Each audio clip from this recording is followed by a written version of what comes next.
Hello friends, welcome to இது உங்கள் சமையல். இன்னைக்கு ரொம்ப ரொம்ப டேஸ்டியான ஒரு சைட் டிஷ் பாருங்களேன். பார்க்கறதுக்கே சூப்பராக இருக்குல்ல.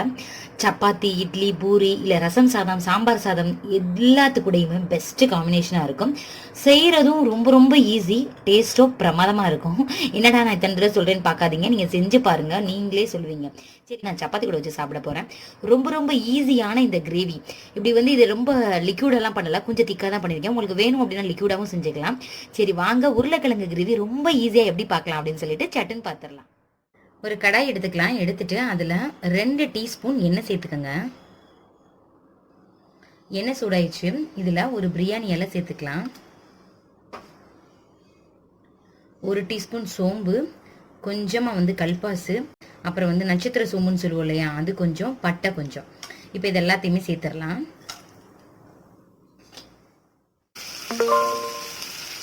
2 டீஸ்பூன் இஞ்சி பூண்டு பேஸ்ட் சேர்த்துக்கலாம். நான்ஸ்டிக்கில் நீங்கள் செய்கிறீங்கன்னா இஞ்சி பூண்டு பேஸ்ட் இப்போ சேர்த்துக்கோங்க. இல்லை நார்மலாக செய்கிறீங்க, நார்மல் கடாயில் செய்கிறீங்க அப்படின்னா ஆனியன் சேர்த்துட்டு அதுக்கப்புறம் சேர்த்துக்கோங்க, இல்லைன்னா உங்களுக்கு பிடிச்ச மாதிரி ஆயிரும். ஒரு பெரிய வெங்காயத்தை குட்டியாக கட் பண்ணி வச்சுருக்கிறேன். இப்போ அதை சேர்த்துக்கலாம். இதையும் நல்லா ஃப்ரை பண்ணி விடுங்க, கலர் நல்லா சேஞ்ச் ஆகட்டும். கறிவேப்பிலை கொஞ்சம் சேர்த்துக்கலாம். கலர் நல்லா சேஞ்ச் ஆயிடுச்சு பாருங்களேன். இந்த ஸ்டேஜில் ஒரு தக்காளியை நைஸாக அரைச்சி வச்சுருக்கிறேன். இதை சேர்த்துக்கலாம். நம்ம தேங்காய் வேறு எதுவுமே அரைச்சி ஊற்ற போகிறது இல்லைங்க.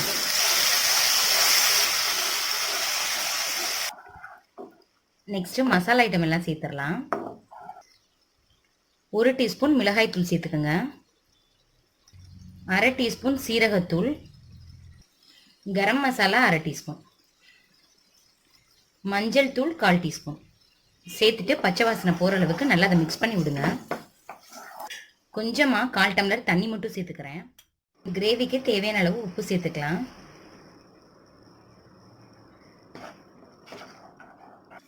ஏற்கனவே 2 உருளைக்கிழங்கு வேக வச்சு வச்சுருக்கிறேன். அதை அந்த மாதிரி குட்டியாக கட் பண்ணி கையில் கூட மசிச்சு விடலாங்க. குட்டியாக கட் பண்ணி ஒரு உருளைக்கிழங்கு மட்டும் இந்த மாதிரி குட்டி குட்டியாக போட்டிருக்கிறேன். இன்னொரு உருளைக்கிழங்கு இருக்கு இல்லையா, அதை என்ன பண்ணிடணும், நைஸாக நம்ம தேங்காய் எதுவுமே அரைச்சி ஊற்றலை, அதனால் அதை கரைச்சி இதில் ஊற்ற போகிறோம். இந்த மாதிரி நீங்கள் மசிச்சு வச்சுக்கோங்க. இப்போ இதை சேர்த்துடலாம். நீங்கள் கையில் மசிச்சாலே வந்துடுங்க. இன்னும் கொஞ்சம் தண்ணி சேர்த்துக்கலாம். இது நல்லா ஒரு 2 நிமிஷத்துக்கு மட்டும் கொதிக்கட்டும். உருளைக்கிழங்குல நம்ம சேர்த்துருக்கிற காரம், அப்புறம் உப்பு, இது எல்லாமே உள்ளே ஏறணும். மசாலா ஐட்டம் எல்லாமே உள்ளே ஏறிச்சுன்னு வச்சுக்கோங்களேன், சூப்பராக இருக்கும். நீங்கள் உருளைக்கிழங்கை கட் பண்ணி தான் போட்டிருப்பீங்க. இந்த மாதிரி செஞ்சு பாருங்களேன், டேஸ்ட் அற்புதமாக இருக்கும். ஒரு 2 நிமிஷம் கொதிச்ச உடனே மல்லித்தலையை தூக்கிட்டு இதை ஆஃப் பண்ணிடலாங்க. ரெடி ஆயிடுச்சு பாருங்களேன், அவ்வளோ ஒரு டேஸ்டியாக இருக்கும். நீங்கள் தேங்காயெல்லாம் அரைச்சி ஊற்றாமல் ரொம்ப ஈஸியாக அதை செஞ்சிடலாம். மேலே மல்லித்தலையை மட்டும் தூவி விட்டுடலாம். பவுலுக்கும் ட்ரான்ஸ்ஃபர் பண்ணியாச்சு. பாருங்களேன், பார்க்குறதுக்கே கலர்ஃபுல்லாக சூப்பராக இருக்குது. டேஸ்ட்டும் ரொம்ப ரொம்ப நல்லாயிருக்கும். நீங்கள் இதை இன்னும் லிக்யூடாக வைக்கணும் அப்படின்னாலும் வைக்கலாம். ஆனால் இந்த கன்சிஸ்டன்சியில் வச்சிங்கன்னா உங்களுக்கு ரொம்பவே டேஸ்டியாக இருக்கும். நீங்களும் இதே மாதிரியே செஞ்சு பார்த்துட்டு எப்படி இருந்துச்சு அப்படின்னு சொல்லிட்டு எனக்கு கமெண்ட் பண்ணுங்கள். உங்கள் ஃப்ரெண்ட்ஸ் அண்ட் ரிலேட்டிவ்ஸ் கூட ஷேர் பண்ணுங்கள். இந்த வீடியோ உங்களுக்கு பிடிச்சிருந்துச்சுன்னா மறக்காமல் இது உங்கள் சமையலுக்கு சப்ஸ்கிரைப் பண்ணுங்கள், லைக் பண்ணுங்கள். Thank you friends.